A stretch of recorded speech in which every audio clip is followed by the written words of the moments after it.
Kung naghahanap ka ng smartphone na affordable pero mataas ang specs, quality, and trusted brand, bakit di mo subukan si Samsung A04? Tatlong variant nga po pala siya, merong 32, 64 at 128GB internal memory. Pag-usapan muna natin na mabilis ang design niya. Kung mahilig ka sa minimalist design, saktong-sakto sa ito si Samsung A04. Sa camera naman, naka 50 megapixel na po siya sa main camera at 2 megapixel para sa depth at 5 megapixel sa front camera. Sa front camera, meron siyang bokeh effect, blur ng background at mas naka-enhance ang color ng subject. Magagawa ng front camera yan gamit ang AI. Pero sa back camera, meron siyang depth lens na mas stunning ang portrait mode na kaya niyang gawin. Sa battery niya naman, naka 5,000 mAh ang battery. Halos lahat naman ng phone ngayon sa ganitong price range, 5,000 mAh battery na din naman. At saktong-sakto lang ito at di naman siya agad-agad malulooban dahil gamit ang AI power management na detect at ina-adjust niya ang mobile usage habit para mas lalong tumagal ang battery life.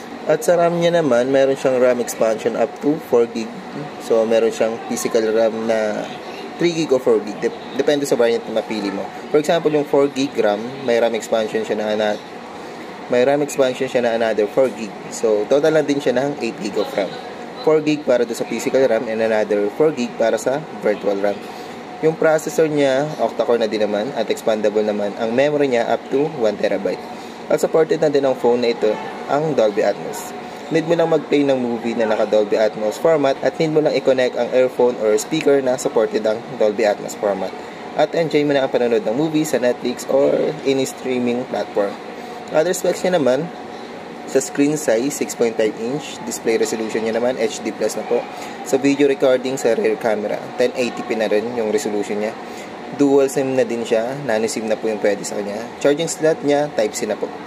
Yun lang sa video ito. Kung gusto mong mag-order online, check out mo na yan. Click mo lang yung yellow basket. Pwede naman yan through COD. Siyempre with 6 days replacement pa rin naman po siya. Kapag may factory defect o kaya naman may logistic issue. Siyempre with 1 year warranty pa din naman po. Sa 6 days replacement, pipick upin naman po yan sa bahay nyo if ever may problema. Kaya di na po kayo mahirapan sa replacement. Yun lang, check out mo na yan. Peace out.